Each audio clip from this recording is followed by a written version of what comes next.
Have you ever felt watched, even in moments when all you wanted was silence? Have you ever had the sense that your life was on display, as if the world were watching you from afar, or worse, up close? Now imagine that taken to the extreme. Imagine being the King of France, the most powerful man in Europe, and still not having the right to close the door to your own bedroom. In the court of Louis XIV, the Sun King, privacy was a non-existent concept. Everything was public, everything was theatre. And the king, of course, was the lead actor. From the moment he woke up, his routine was observed like a continuous spectacle. Servants, nobles, and guests witnessed every detail: how he put on his stockings, how he combed his hair, even the way he ate. But as strange as that may seem, it was only the beginning. What you're about to discover might surprise you, and perhaps make you a little uneasy, because this show also happened in bed. Yes, in Louis XIV's France, even the king's wedding night was a public event, an official ritual conducted with pomp, protocol, and an audience. The consummation of the royal marriage, that intimate moment between husband and wife, was witnessed by bishops, doctors, and court nobles. The king needed to prove his virility. The queen needed to be taken under the eyes of France.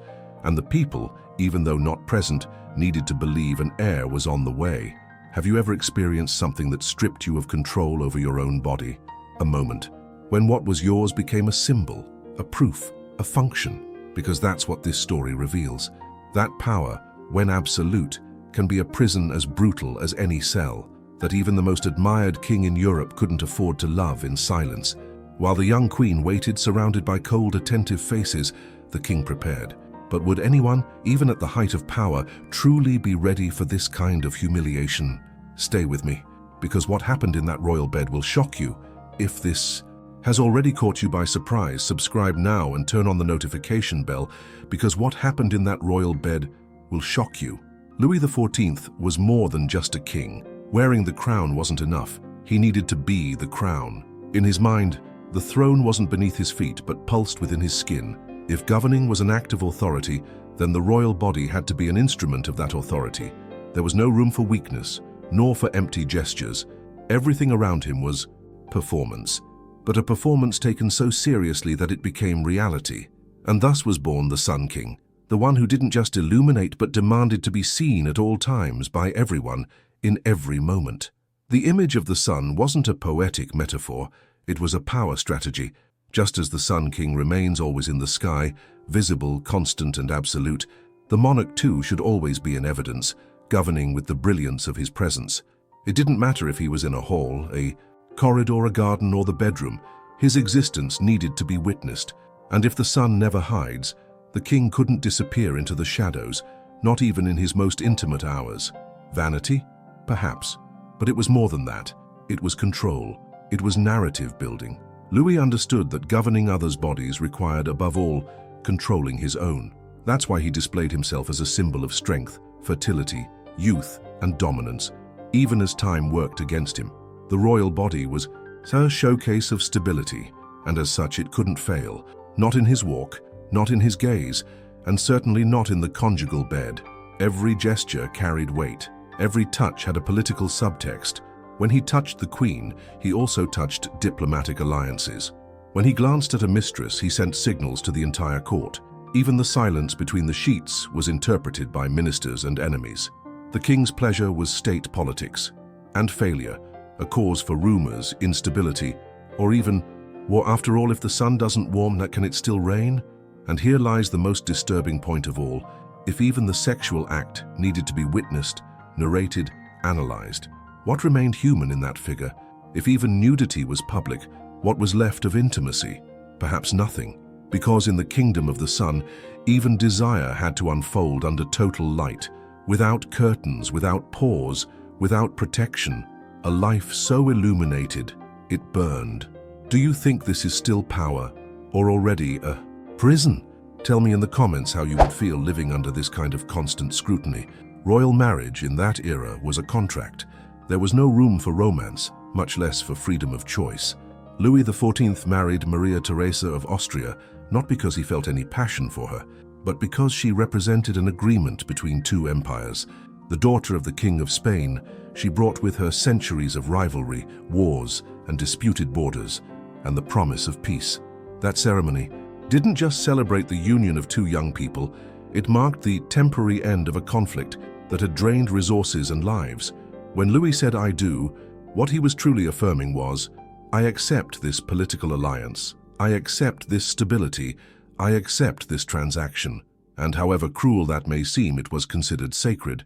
But there was something no diplomatic paper could resolve. An alliance, no matter how strategic, only became real in the eyes of the court and the people when it was confirmed in the flesh. A ring on the finger or a ceremonial kiss before the altar wasn't enough. More was needed. The union had to become physical. The sexual act had to happen, and it had to leave proof. That was what truly sealed the treaty between nations. The penetration of the Queen's body, and it couldn't happen in secret. It needed to be witnessed. Yes, witnessed. At first glance, it might seem impossible to believe, but it was a common practice in European absolutist monarchies. The court needed to know the Queen had been taken, that the King's masculinity was intact, that future heirs would be legitimate, not the fruit of betrayal, impotence, or fraud. The Queen's body was geopolitical territory, the husband's body, a tool of power affirmation, and the conjugal bed, a stage for what was most intimate and, paradoxically, most exposed. Imagine the scene: a room prepared with candles, fine fabrics, silent servants, and a white sheet spread over the bed, the ultimate symbol of chastity to be broken. Around it, important figures, bishops, ministers, trusted court members, perhaps even foreign ambassadors, all present, not to watch explicitly, but to hear, record, confirm. The silence that night was louder than any crowd. Every gesture, every sigh, every movement carried political meaning. Maria Theresa, raised in a different court, likely barely grasped the symbolic depth of that moment. She was leaving her country, her culture, her language, and now her own body was being offered as a kind of baton pass between empires. She was young, fragile, a teenager bearing the weight of continental peace on her shoulders. On the other side, Louis, still far from the mature, imposing king the world would come to know, was also under pressure. He couldn't fail, couldn't hesitate. The nation awaited results. It awaited stains on the sheet. It was embarrassing, humiliating, but absolutely necessary within the logic of that society. The king no longer belonged to himself. His desires, his fears, his intimacy all became public property. The same body that posed for glorious paintings, draped in golden robes and expensive adornments, was now demanded naked, active, functional. Because for France, the king's virility was as crucial as his political decisions.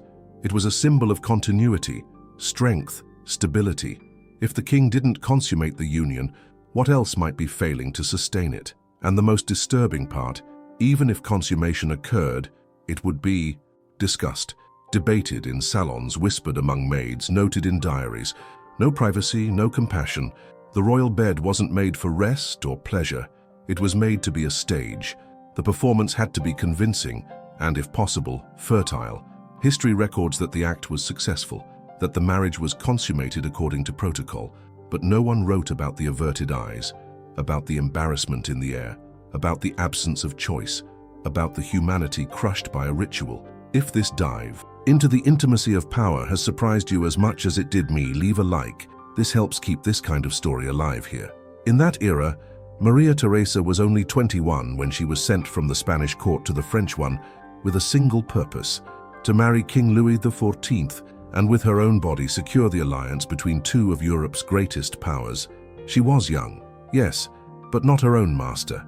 From a young age, she had been prepared for that moment. Raised amid strict etiquette, prayers, and strategic silences, she knew her destiny wasn't dictated by her own will, but by the blood in her veins.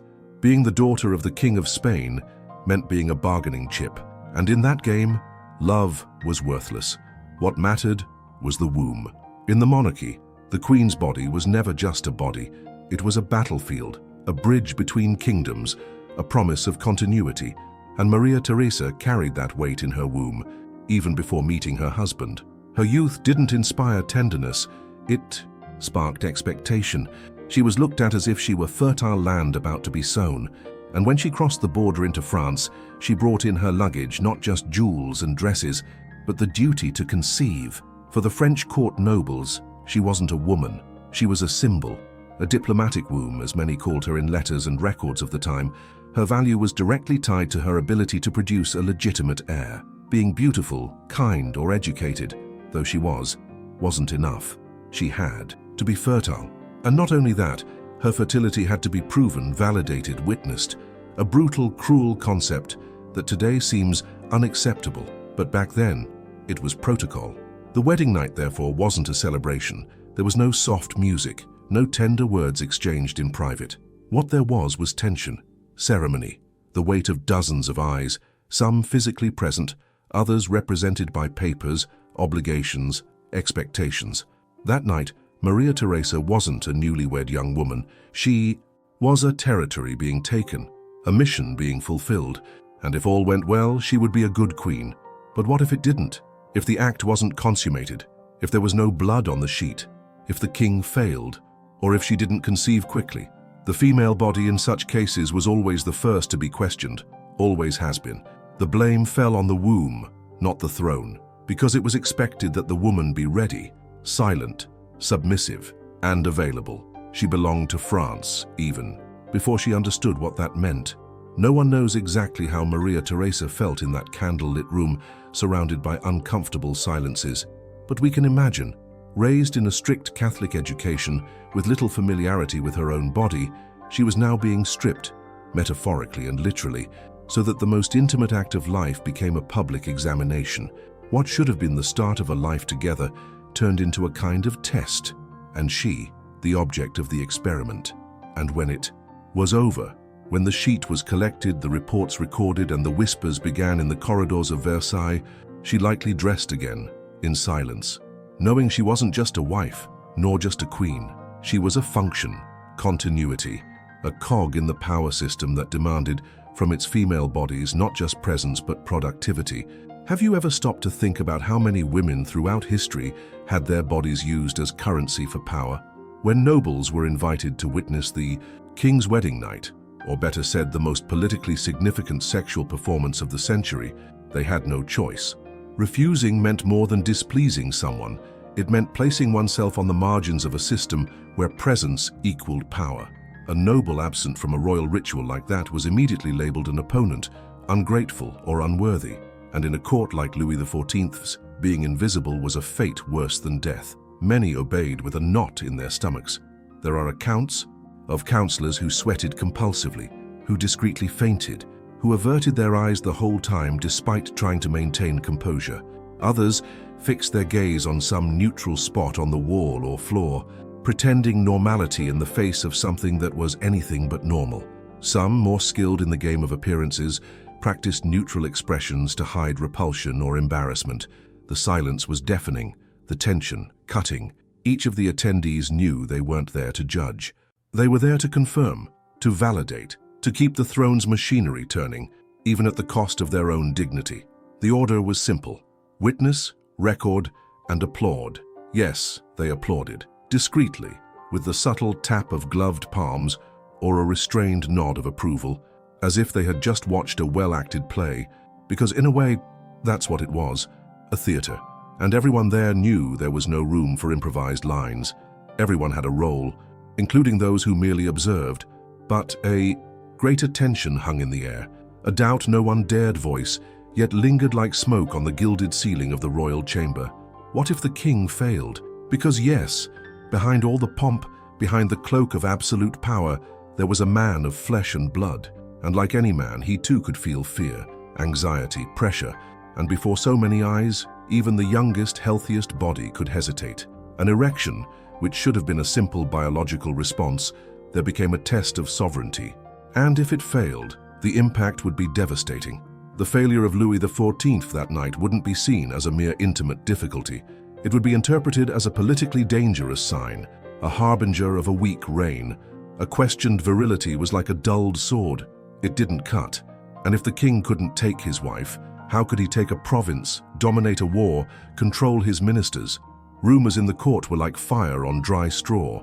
A single whisper about a sheet without blood, a weary expression, a delay longer than expected, and soon the corridors buzzed with suspicions. A king who didn't consummate was a fragile king. A fragile king was a threat to stability, and thus it was essential to ensure everything went perfectly. To avoid risks, the king's personal physicians prepared the ground days in advance.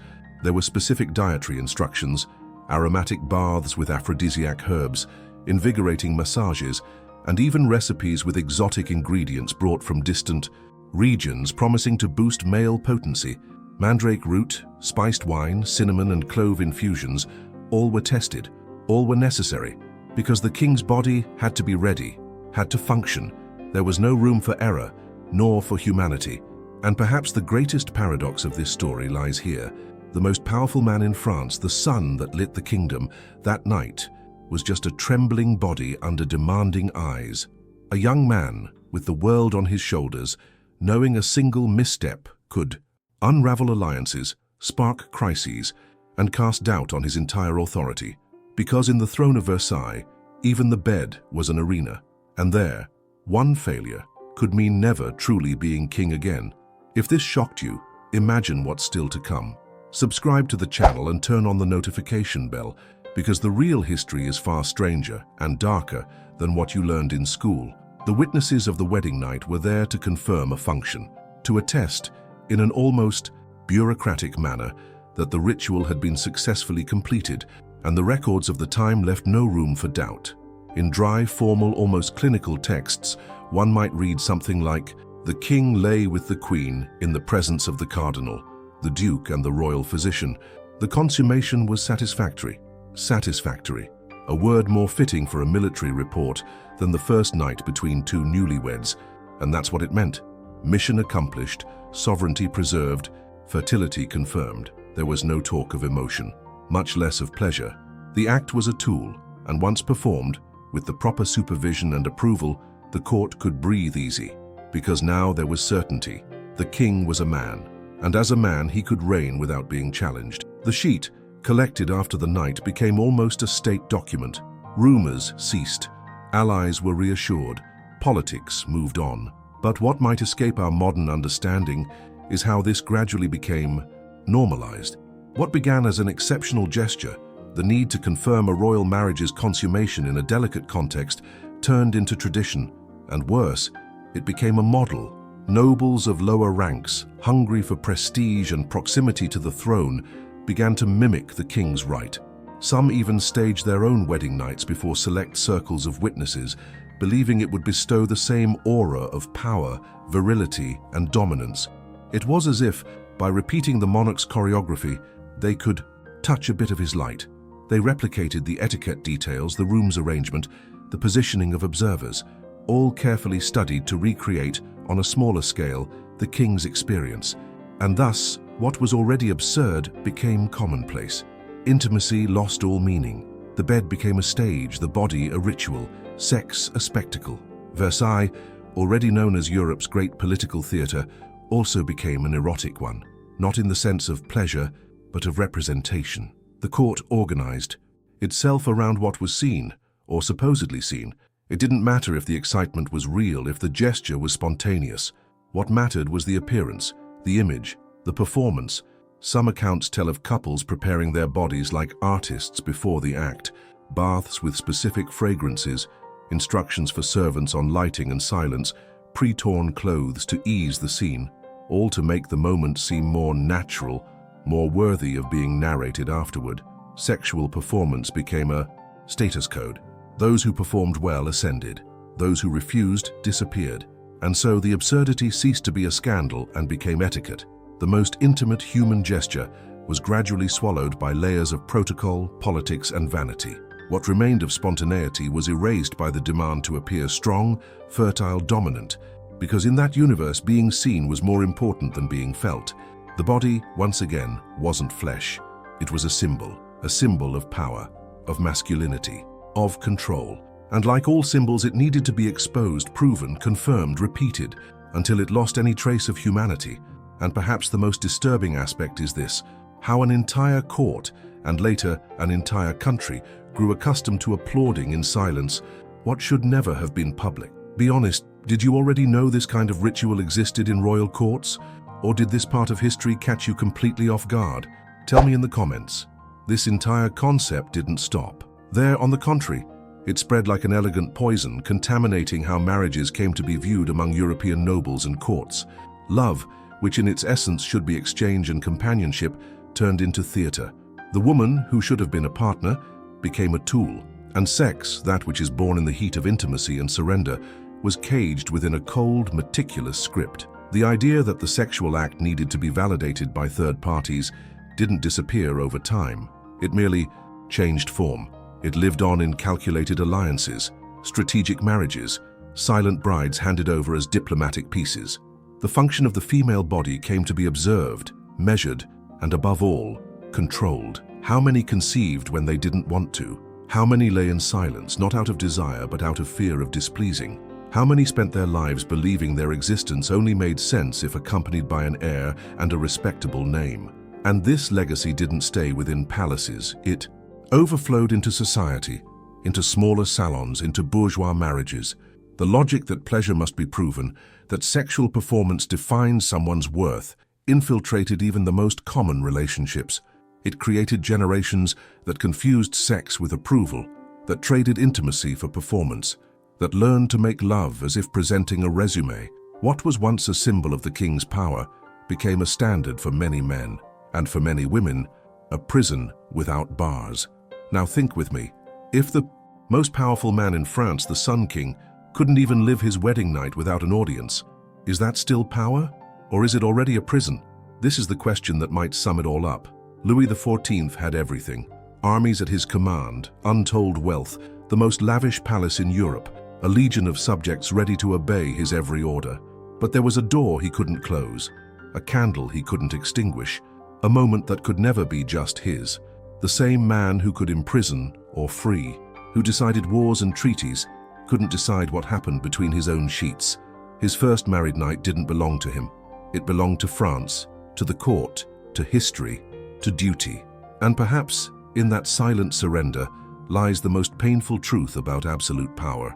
It demands everything, including the soul. If you've stayed with me this far, the next one will move you even more. Few have the courage to show it, but here, I tell you, click on the screen now before it's taken down.